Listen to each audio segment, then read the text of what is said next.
En las brumas perpetuas de la Costa da Morte, en Galicia, cuenta la leyenda que la Santa Compaña, una procesión de almas en pena envueltas en sudarios, reclama a los vivos que se cruzan en su camino portando una cruz y un caldero de agua bendita. Su lamento helado y el olor a cera quemada son el presagio de la muerte. Pero para Alex, un joven influencer de Madrid cuyo mundo se medía en likes y visualizaciones, eso no era más que folclore barato, el combustible perfecto para su canal de misterios. Su plan de retransmitir en directo desde el pazo abandonado conocido como A Casa do Tránsito, un lugar señalado por los ancianos como la última parada de la procesión, era su billete a la viralidad. No imaginaba que esa noche le obligaría a encarar la verdad que los abuelos de la aldea protegían con un silencio de piedra. ¿Sería posible que las advertencias sobre los que caminan de noche fueran reales o se escondía un secreto mucho más terrenal y doloroso entre los muros de Volada? En las brumas perpetuas de la Costa da Morte, en Galicia, cuenta la leyenda que la Santa Compaña, una procesión de almas en pena envueltas en sudarios, reclama a los vivos que se cruzan en su camino portando una cruz y un caldero de agua bendita. Su lamento helado y el olor a cera quemada son el presagio de la muerte. Pero para Alex, un joven influencer de Madrid, cuyo mundo se medía en likes y visualizaciones, eso no era más que folclore barato, el combustible perfecto para su canal de misterios. Su plan de retransmitir en directo desde el pazo abandonado, conocido como A Casa do Tránsito, un lugar señalado por los ancianos como la última parada de la procesión, era su billete a la viralidad. No imaginaba que esa noche le obligaría a encarar la verdad que los abuelos de la aldea protegían con un silencio de piedra. ¿Sería posible que las advertencias sobre los que caminan de noche fueran reales? ¿O se escondía un secreto mucho más terrenal y doloroso entre los muros devorados por la hiedra de aquel caserón olvidado? Antes de revelaros lo que realmente se escondía en las entrañas de aquel pazo, comenta aquí abajo si en tu tierra existe alguna leyenda que los mayores aún susurran con respeto. Y suscríbete al canal Raíces y Secretos para no perderte las historias que rescatan la memoria oculta en el corazón de nuestros pueblos. El conflicto se materializó en el mismo instante en que el todoterreno de alta gama de Alex y su equipo salpicó de barro los muros de una pequeña capilla de piedra. Para ellos, aquel paraje de belleza melancólica no era un hogar cargado de memoria, sino un plató exótico, una localización perfecta para su guión. Desplegaron sus drones, sus cámaras de visión nocturna y sus focos de luz fría con la eficiencia de quien conquista un territorio virgen, ignorando que cada piedra que pisaban había sido testigo de promesas, miedos y sacrificios que superaban con creces la ficción que pretendían fabricar para su audiencia digital. La modernidad no llegaba para dialogar, sino para imponer su ruidosa y superficial narrativa. Anselmo los observaba desde la distancia, apoyado en su cayado de castaño. A sus 70 años, sus manos eran como las raíces de los robles centenarios que custodiaban el camino, y en su mirada se acumulaba la sal de todas las tormentas del Atlántico. Él era el último guardián no oficial del pazo, el depositario de una promesa hecha a su abuelo en el lecho de muerte.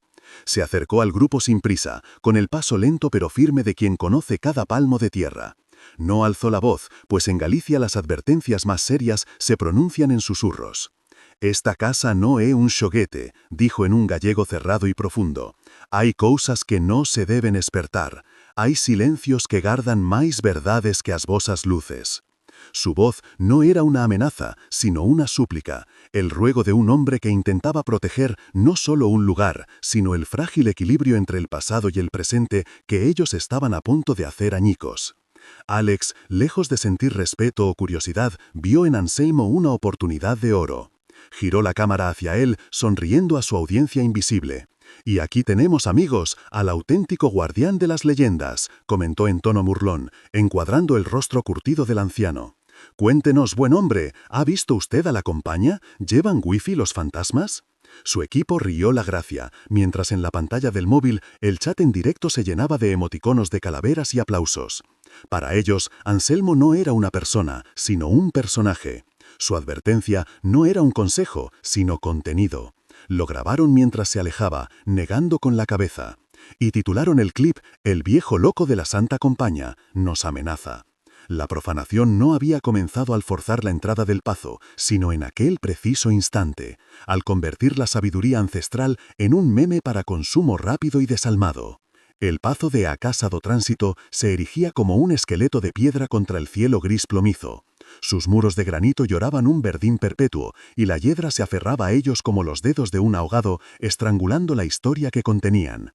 Las ventanas, despojadas de sus cristales hacía décadas, parecían las cuencas vacías de un cráneo gigante que observaba el valle con una tristeza infinita. El aire olía a tierra mojada, a madera podrida y a un abandono tan denso que casi se podía masticar.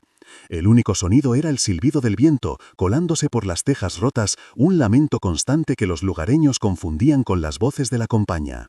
No era un lugar que invitara al miedo fácil de los sustos, sino a una desolación profunda, a la certeza de que allí el tiempo se había detenido en un instante de dolor que se negaba a desaparecer. Ignorando la atmósfera opresiva, el equipo forzó la gran puerta de roble con una palanca. El chirrido del metal contra la madera centenaria fue como un grito de protesta que se perdió en la tarde agonizante. Al poner un pie en el vestíbulo principal, cubierto por una alfombra de hojas muertas y escombros, una corriente de aire gélida, neestética y cortante, recorrió el lugar, cerrando de golpe una pesada puerta al fondo del pasillo con un estruendo que hizo vibrar el suelo. «Vaya, qué bienvenida», bromeó uno de los cámaras visiblemente nervioso. Alex lo despachó con un gesto displicente.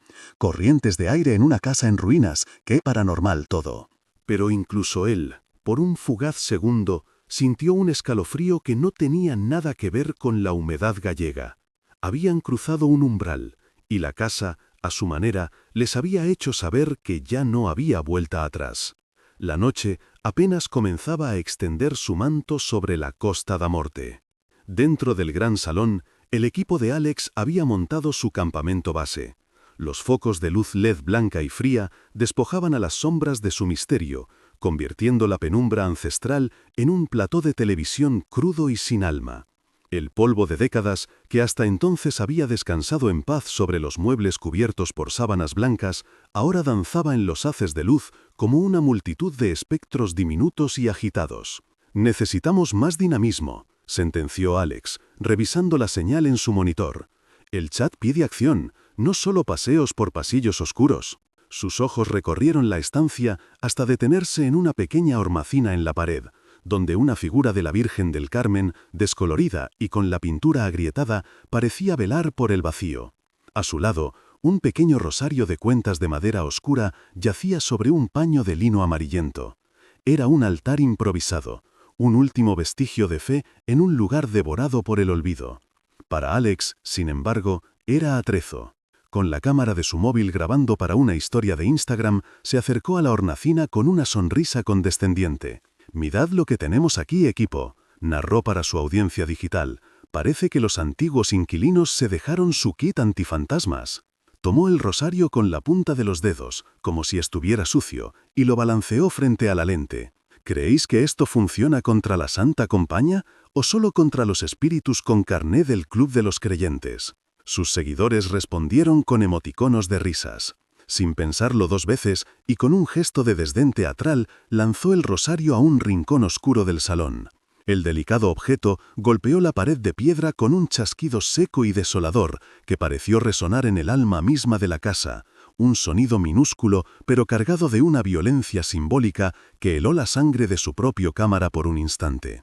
La profanación se había consumado. Casi de inmediato, la atmósfera del pazo pareció densificarse.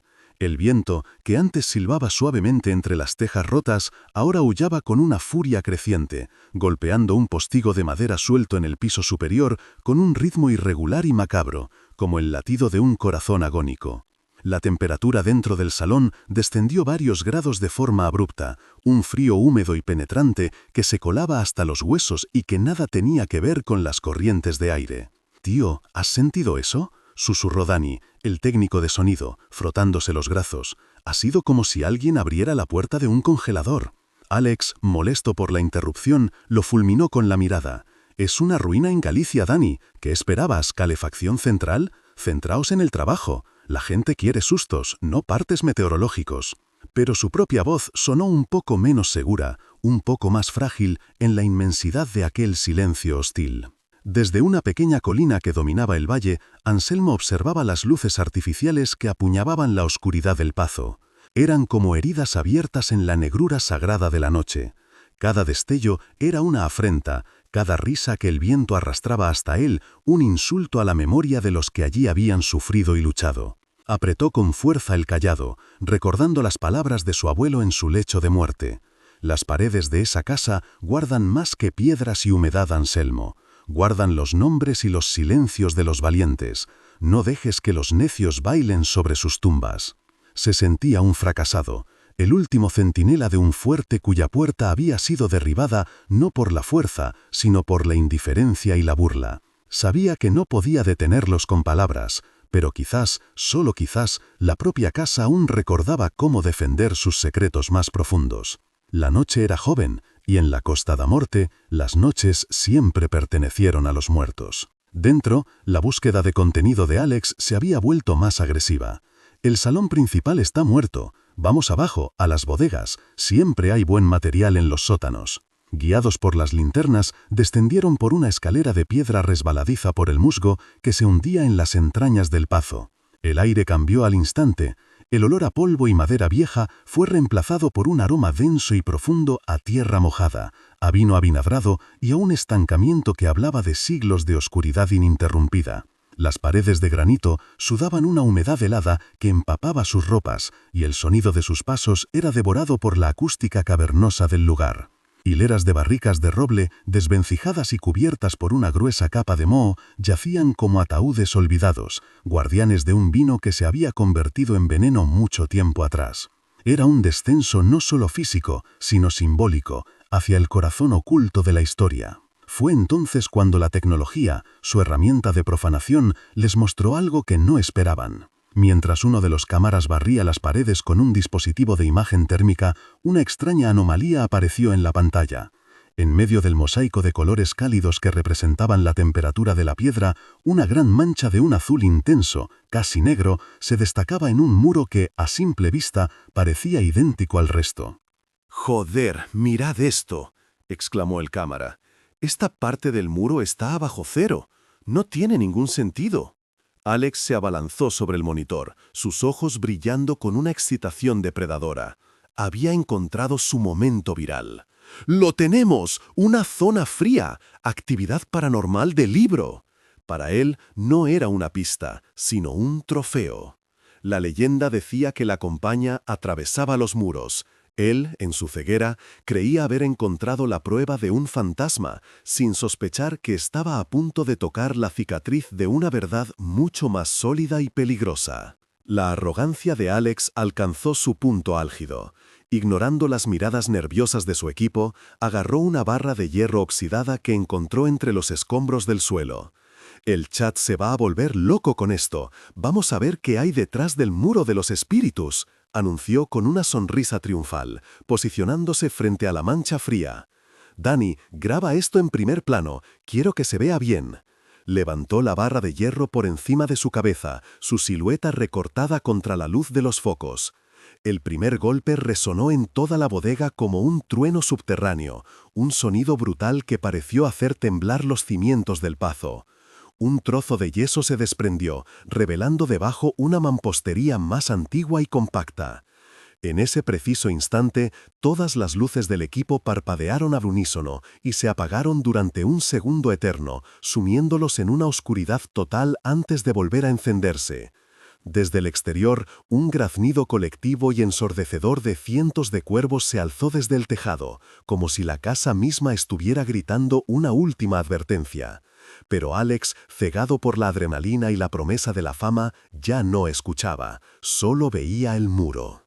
Con cada golpe, el eco retumbaba en la bodega como el latido de un corazón de piedra, un sonido sordo y violento que parecía protestar contra la profanación.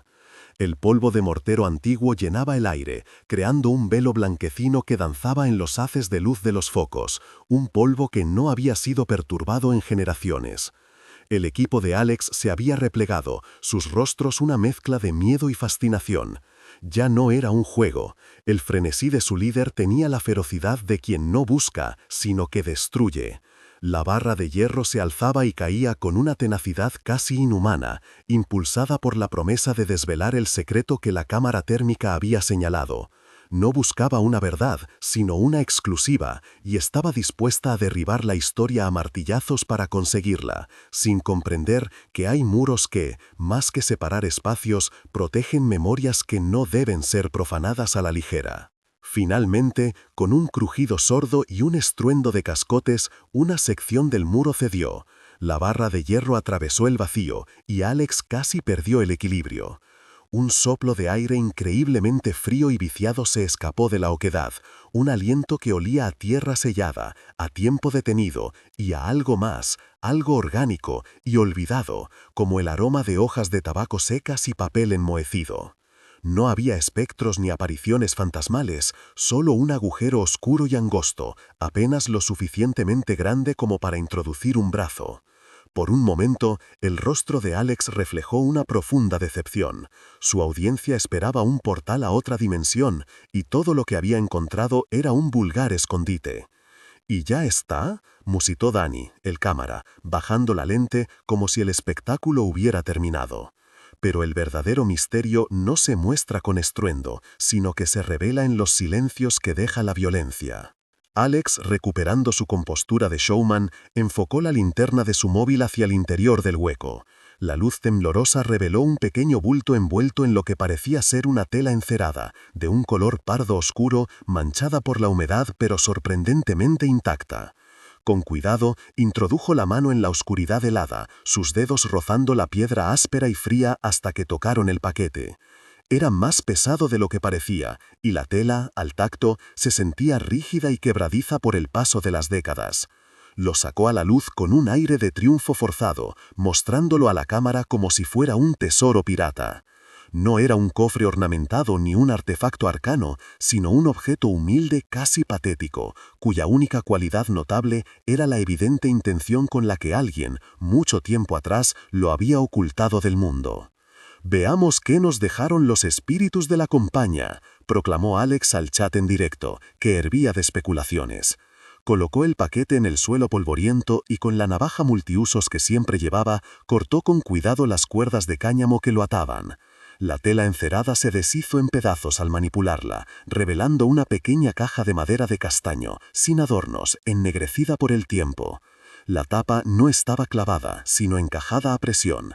Con un esfuerzo, logró abrirla. El interior estaba forrado con fieltro descolorido, y dentro, reposando sobre la tela raída, no había oro, ni joyas, ni huesos.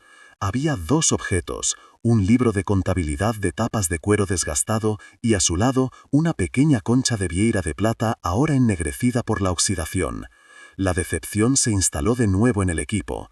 Era un hallazgo anticlimático, un secreto que parecía ridículamente mundano. Alex tomó el libro, su gesto oscilando entre el desdén y una incipiente curiosidad.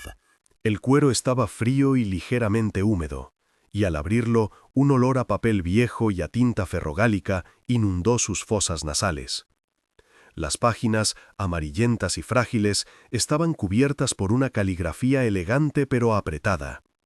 Esperaba encontrar un diario gótico, relatos de apariciones o invocaciones demoníacas. En su lugar, encontró algo mucho más desconcertante. La primera página que abrió no contenía un texto, sino una lista. 2 de noviembre de 1942. Compañía de las 12. Guía, Estadea. Carga, 5 almas. Destino, Fisterra. Observaciones, noche sin luna, mar en calma. La palabra compañía estaba ahí, pero el contexto era extrañamente burocrático, casi logístico. Ojeó rápidamente, encontrando más entradas similares, con nombres en clave, fechas y rutas que recorrían la escarpada geografía de la Costa da Muerte. No era un diario de terror, parecía un libro de rutas. Su atención se desvió entonces hacia el segundo objeto. Recogió la concha de vieira de plata. Era pesada, más de lo que aparentaba, y a pesar de la pátina oscura, aún se podían distinguir los finos detalles grabados en su superficie. El símbolo del peregrino, el emblema eterno del Camino de Santiago. Lo sostuvo en la palma de su mano, sintiendo el frío del metal contra su piel. ¿Qué hacía un símbolo de fe y peregrinaje junto a un registro clandestino que usaba el nombre de la procesión de los muertos? Por primera vez en toda la noche, una duda genuina, una curiosidad real y desprovista de artificio se dibujó en su rostro. La leyenda que había venido a explotar y la realidad que sostenía en sus manos no encajaban, y en esa contradicción sintió el primer escalofrío verdadero de la noche, un frío que no provenía de ninguna corriente de aire, sino de la repentina e inquietante comprensión de su propia ignorancia. El chat en directo, que hasta entonces había estado lleno de emoticonos de fantasmas y risas, comenzó a cambiar. Los espectadores, al igual que Alex, estaban confundidos. ¿Qué es eso? Parece un código. ¿Qué tiene que ver el Camino de Santiago con la Santa Compaña? El tono de la retransmisión había mutado irreversiblemente. Ya no era una cacería de espectros para entretener a una audiencia aburrida, sino la exhumación en tiempo real de un secreto que se sentía profundo, complejo y dolorosamente humano. Alex levantó la vista del libro y la concha, y su mirada recorrió las sombras de la bodega. De repente, las paredes no parecían contener fantasmas, sino susurros. Los barriles vacíos no eran escondites de espectros, sino testigos mudos de historias que superaban con creces cualquier ficción que él pudiera haber inventado. Había venido buscando un cuento de miedo y había tropezado con la historia. De pronto, Alex se sintió desnudo bajo la luz de sus propios focos. La concha de plata y el libro de contabilidad no eran los accesorios de una leyenda de terror, sino las piezas de un puzzle que no entendía y que, por primera vez, sentía que no tenía derecho a tocar. Su mente, entrenada para fabricar narrativas virales y sensacionalistas, se quedó en blanco. Intentó recuperar el control, volviéndose a la cámara con una sonrisa forzada que no le llegó a los ojos. «Bueno, amigos, parece que nuestros fantasmas eran bastante organizados», dijo, su voz sonando hueca en la bodega. «Tenemos aquí lo que parece ser el libro de cuentas de la Santa Compaña. ¿Facturaban por alma? ¿Tenían un programa de puntos?» Pero el chiste murió en el aire frío. Nadie rió, ni su equipo, ni el chat en directo. La broma se había acabado y en su lugar un silencio pesado y expectante se había apoderado de la retransmisión, un silencio que exigía una verdad, no un espectáculo. Fue Danny, el técnico de sonido, quien rompió el hechizo. Se acercó con cautela, señalando una de las páginas del libro que Alex sostenía. «Tío, mira esto», susurró, su voz cargada de una extraña reverencia. Las fechas coinciden con los años más duros de la posguerra, y las rutas, salida de Malpica, parada en Acasa do Tránsito, llegada a Mujía, contacto con el inglés. Esto no es un cuento, Alex, esto es una operación clandestina. La palabra almas adquirió de repente un significado aterradoramente literal.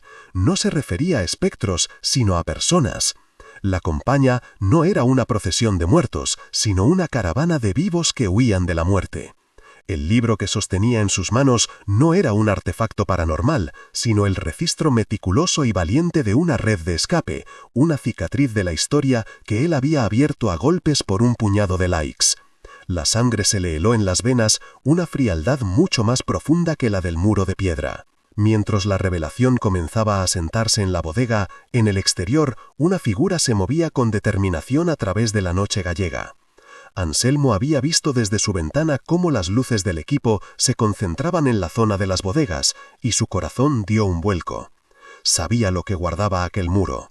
No era un tesoro de oro, sino uno de sangre, promesas y silencios. Con una agilidad que desmentía sus años, tomó un atajo por un sendero cubierto de tojos que solo los viejos del lugar conocían, un camino que desembocaba en una pequeña puerta de servicio en la parte trasera del pazo, oculta por un manto de hidra. No corría, pero cada uno de sus pasos tenía el peso de una generación entera. No iba a enfrentarse a ellos como un anciano asustado, sino como el heredero de un deber, el guardián de una memoria que aquellos niños de ciudad estaban profanando sin la menor conciencia de su sacrilegio. La puerta de la bodega se abrió con un chirrido lento y solemne, y la silueta de Anselmo se recortó contra la oscuridad del pasillo. No llevaba armas, solo su cayado de castaño, pero su presencia bastó para que el equipo entero retrocediera instintivamente. Sus ojos no se posaron en las cámaras ni en los focos, sino en el libro de cuero que Alex aún sostenía con manos temblorosas. «Deixa isso», ordenó en un gallego que sonó como el crujido de un roble centenario. Ese libro non conta historias de mortos para asustar nenos, conta a historia de vivos que loitaron para non selo. Su voz, aunque baja, resonó en la estancia con la autoridad de quien habla no por sí mismo, sino por todos los nombres escritos en aquellas páginas amarillentas. El aire se cargó de una tensión eléctrica, el choque final entre el mundo digital que todo lo consume y el mundo real que todo lo recuerda. Alex, acorralado, intentó aferrarse a su único poder, la cámara. La giró bruscamente hacia Anselmo, como si el objetivo fuera un escudo. «El guardián aparece», narró para su audiencia, aunque su voz carecía de la arrogancia de antes. «¿Vienes a contarnos la verdad entonces? ¿Qué es esta compañía? ¿Eran contrabandistas? ¿Espías?» Lanzaba preguntas al aire, intentando recuperar el control de la narrativa, tratando de convertir al anciano en un personaje más de su historia. Pero Anselmo no era un personaje, era el custodio de una verdad que superaba cualquier guión. El anciano avanzó un paso, su mirada fija en Alex, una mirada que no juzgaba, sino que pesaba, como si pudiera ver el vacío que había detrás de su fachada de éxito y confianza. La retransmisión en directo había dejado de ser un juego, para convertirse en un juicio. Anselmo ignoró las preguntas y señaló con un dedo nudoso la concha de vieira de plata que descansaba junto al libro. «Pregúntale a esa concha», dijo, su voz suavizándose con una nota de profunda tristeza. «Os mortos non precisan guía no seu camino, pero os vivos sí. Esa era a súa señal, o señal dos peregrinos que non buscaban a tumba dun santo en Compostela, sino la libertad alén da fronteira». Hizo una pausa, dejando que el peso de sus palabras calara en la mente de los jóvenes. A Santa Compaña no era un presagio de muerte, era una promesa de vida, una procesión de valientes que caminaban de noite, protegidos por o medo que a propia lenda infundía nos seus perseguidores. Vos non atopastes una fantasma, atopastes a proba do seu heroísmo. La leyenda, de repente, se despojó de su velo sobrenatural para revelar un corazón de coraje y resistencia. Un silencio sepulcral cayó sobre la bodega, un silencio que ni el zumbido de los equipos electrónicos podía romper. Alex bajó la cámara lentamente, el brazo entumecido como si el dispositivo pesara una tonelada. La cara del influencer había desaparecido, reemplazada por el rostro pálido y aturdido de un joven que acababa de comprender la magnitud de su propia estupidez. Había venido buscando un fantasma para su circo digital y había encontrado el alma de un pueblo. En la pantalla de su móvil, el chat en directo, antes un torrente de bromas y emoticonos, se había detenido. Solo aparecían mensajes sueltos, confusos, cargados de asombro. ¿Entonces eran refugiados? ¿La leyenda era una tapadera? ¿Quiénes eran? La profanación se había detenido en seco, y en su lugar, frente a miles de espectadores, estaban haciendo algo completamente distinto: el respeto. Anselmo dio un paso más, su cayado golpeando suavemente la piedra del suelo, un sonido orgánico que parecía acallar el zumbido artificial de los equipos. Su mirada no contenía ira, sino una profunda y antigua decepción. «Mi abuelo era el Estadea», dijo, su voz resonando en la bodega con la solemnidad de una confesión. Pero no guiaba a los muertos, guiaba a los vivos que se negaban a morir. Las almas que apuntaba en ese libro no eran espectros errantes, sino hombres y mujeres de carne y hueso, maestros, poetas, sindicalistas, gente marcada para desaparecer en la oscuridad de la posguerra. La procesión no caminaba hacia el más allá, sino a un barco pesquero que los esperaba en una cala escondida de Muxía para llevarlos a la libertad. Vosotros, con vuestras luces y vuestro ruido, no habéis profanado una tumba, habéis pisoteado el camino de los valientes que se negaron a rendirse. El pazo, a casa do tránsito, reveló entonces su verdadero nombre. No era la casa de tránsito hacia el otro mundo, sino la última estación segura en este. Anselmo extendió una mano temblorosa hacia los muros húmedos. Aquí dentro esperaban, a veces durante días, sin hacer un solo ruido, escuchando el viento y rezando para que no fuera el sonido de las botas de sus verdugos. Esta bodega no guardaba vino, sino vidas. El frío que vuestras máquinas detectaron no era de ningún fantasma. Es el frío que se quedó impregnado en estas piedras, el frío del miedo de los que se escondieron aquí, esperando la señal de mi abuelo para iniciar la última etapa de su huida. Esta casa no está maldita, muchacho, está bendita por el sacrificio de los que aquí encontraron refugio. De repente, todo encajó con una claridad brutal y dolorosa. La leyenda no era una mentira, sino una metáfora perfecta, una obra de inteligencia colectiva nacida de la necesidad. Los lamentos que el viento arrastraba no eran de almas en pena, sino el eco de los susurros de los fugitivos. El olor a cera no era de los cirios de los muertos, sino de las velas con las que se alumbraban en secreto. La propia comunidad había alimentado y exagerado el mito durante décadas, convirtiendo su patrimonio inmaterial en la más sólida de las murallas. Habían transformado el miedo ancestral en un arma de protección, una estrategia de supervivencia tan brillante como desesperada. La maldición que Alex había venido a explotar era en realidad el salvoconducto que había mantenido a salvo a toda una generación de perseguidos. Alex sintió que el suelo se abría bajo sus pies.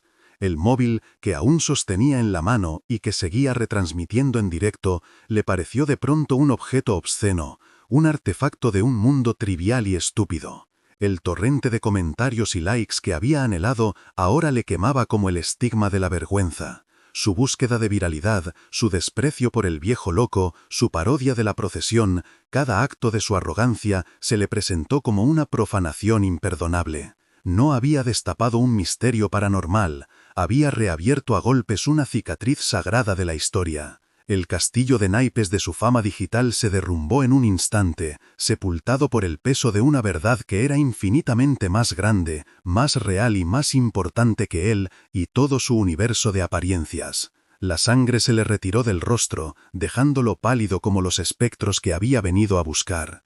Anselmo tomó el libro de las manos inertes de Alex y lo abrió con un cuidado reverencial. Sus dedos nudosos recorrieron una lista de apellidos. Este de aquí era el abuelo del panadero del pueblo. Su delito fue imprimir panfletos pidiendo pan y justicia. Y este otro, el patrón del barco que los esperaba en la costa. Lo fusilaron un año después, pero nunca delató a nadie. Los nombres de este libro, no solo historia, son las raíces de las familias que aún viven aquí. Algunos fueron héroes, y otros fueron los que miraron hacia otro lado o susurraron al oído equivocado.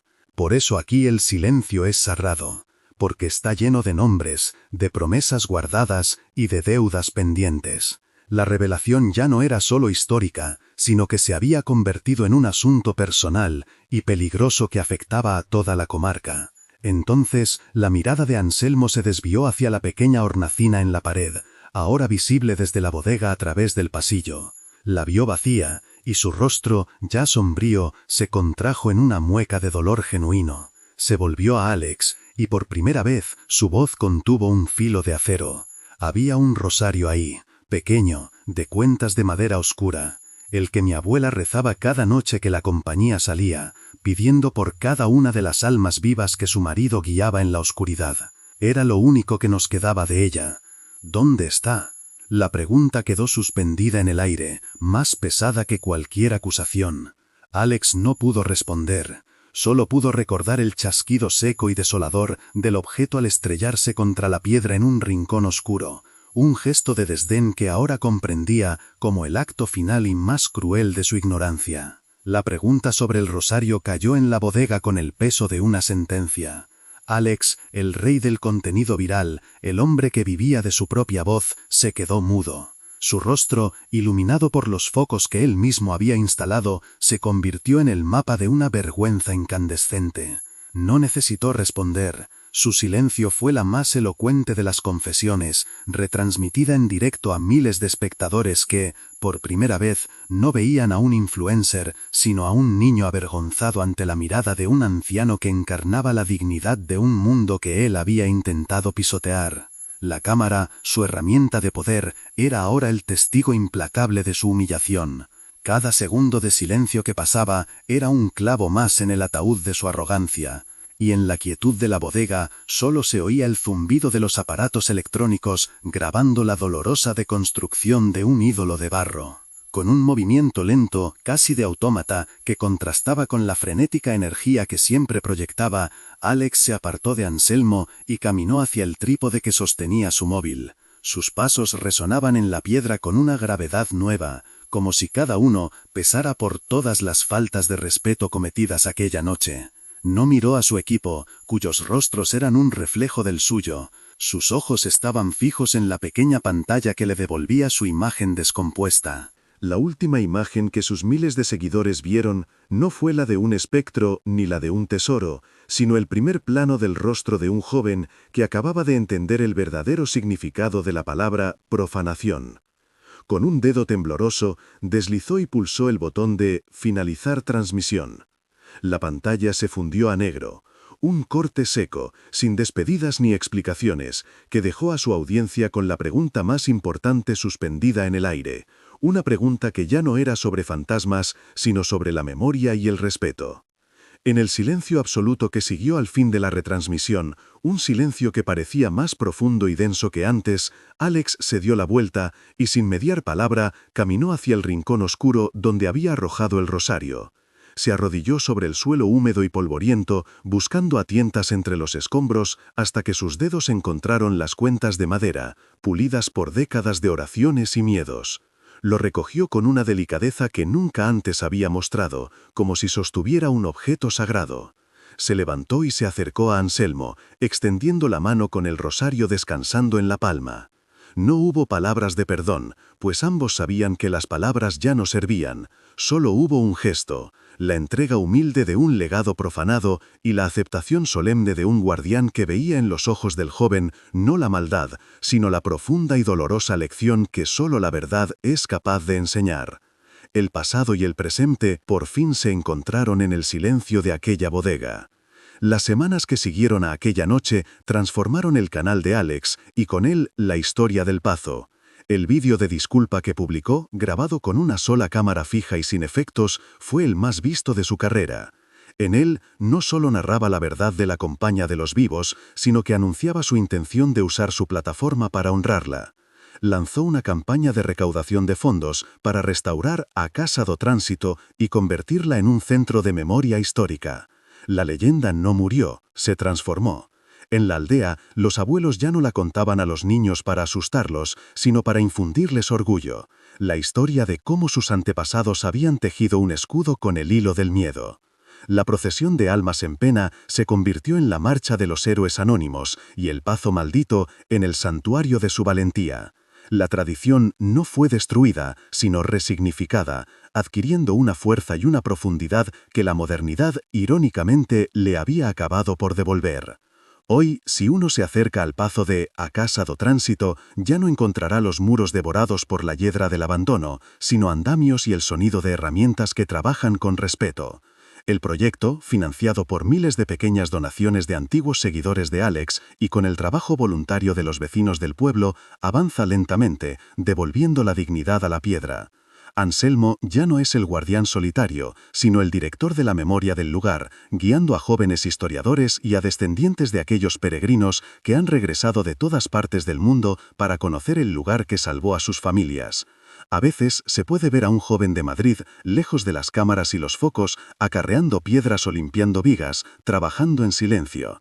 Alex no volvió a grabar un vídeo de misterios, pero encontró algo mucho más valioso, un propósito anclado en las raíces que una vez despreció. Aquella noche, Alex comprendió que las leyendas no se inventaron para dar miedo, sino para tejer velos con los que proteger las verdades más frágiles de la crueldad del mundo. Descubrió que el verdadero misterio no se esconde en las sombras de una casa en ruinas, sino en la fuerza silenciosa de la gente que lucha por preservar su historia. La Santa Compañía cumplió su cometido, se llevó el alma de quien era él, para devolverle la de un hombre consciente de que el mayor tesoro no se mide en visualizaciones, sino en la memoria que nos mantiene unidos. Si crees que nuestras tradiciones guardan sabidurías que la modernidad no logra explicar, comparte esta historia. Mantengamos vivas las memorias de nuestros abuelos. Suscríbete al canal Raíces y Secretos para más relatos que rescatan el alma de nuestra tierra. El pazo de A Casa do Tránsito ya no es un esqueleto devorado por la hiedra, sino un cuerpo que recupera lentamente su pulso vital. Donde antes reinaba el silencio del abandono, ahora se escucha el eco de los martillos y el murmullo de las conversaciones. Los andamios se aferran a sus muros de granito no como una jaula, sino como un abrazo que promete devolverle la dignidad. Anselmo ya no es su guardián solitario, ahora camina por sus pasillos acompañado de jóvenes historiadores y descendientes de aquellos peregrinos que desde todas partes del mundo han regresado para conocer el lugar que salvó a sus familias. A veces, entre los voluntarios que acarrean piedras o limpian viejas vigas de castaño, se puede ver a un joven de Madrid, alejado de las cámaras y los focos, trabajando en un silencio que es a la vez penitencia y redención. Alex no volvió a grabar un vídeo de misterios, pero encontró algo infinitamente más valioso, un propósito anclado en las raíces que una vez despreció con ignorancia. La leyenda de la Santa Compaña no murió aquella noche, se transformó. En la aldea, los abuelos ya no la susurran a los niños para infundirles miedo antes de dormir, sino para sembrar en ellos el orgullo. Ahora cuentan la historia de cómo sus antepasados, armados solo con ingenio y coraje, tejieron un escudo invisible con los hilos del miedo colectivo. La procesión de almas en pena se ha convertido en la memoria del pueblo, en la marcha de los héroes anónimos, y el paso maldito ha renacido como el santuario de su valentía. La tradición, que parecía una reliquia frágil y polvorienta, demostró ser un organismo vivo, capaz no solo de sobrevivir al desprecio de la modernidad, sino de alimentarse de él para revelarse en toda su profunda y conmovedora verdad. El folclore no fue destruido, fue, por fin, comprendido en su esencia más pura. Aquella noche, en la fría humedad de la bodega, Alex comprendió la lección que ninguna universidad ni tutorial de Internet podría haberle enseñado. Comprendió que las leyendas no se inventaron para asustar a los necios, sino para tejer velos con los que proteger las verdades más frágiles de la crueldad del mundo. Descubrió que el verdadero misterio no se esconde en las sombras de una casa en ruinas, sino en la fuerza silenciosa de las comunidades que luchan por preservar su historia, a menudo codificándola en relatos que solo los corazones respetuosos pueden descifrar. La Santa Compaña, al final, sí que se llevó un alma. Se llevó la del influencer superficial y arrogante para devolverle la de un hombre consciente de que el mayor tesoro no se mide en visualizaciones ni en likes, sino en la memoria que nos mantiene unidos a una tierra y a su gente. Porque cada pueblo, cada aldea de nuestra geografía guarda su propia casa do tránsito. Cada familia tiene sus propios fantasmas, que no son más que las historias no contadas, los sacrificios no reconocidos y las valentías olvidadas de los que nos precedieron. Son los silencios en la mesa, los nombres que no se pronuncian, las advertencias de los abuelos que descartamos como simples supersticiones. Pero si aprendemos a escuchar con el corazón, descubriremos que esas viejas historias son los hilos invisibles que tejen el tapiz de lo que somos, mapas que nos guían de vuelta a casa cuando nos perdemos en el ruido ensordecedor de un mundo que ha olvidado de dónde viene. Ignorarlos no es un acto de modernidad, sino de orfandad voluntaria. En Galicia dicen que la tierra guarda la memoria de cada paso que se ha dado sobre ella. No hay pisada, ni lágrima, ni susurro que no quede grabado en la piedra y en el musgo. La historia de Anselmo y Alex nos recuerda que somos los herederos de esa memoria y tenemos el deber de honrarla. Si crees que nuestras tradiciones guardan verdades que la modernidad no siempre logra explicar, comparte este relato.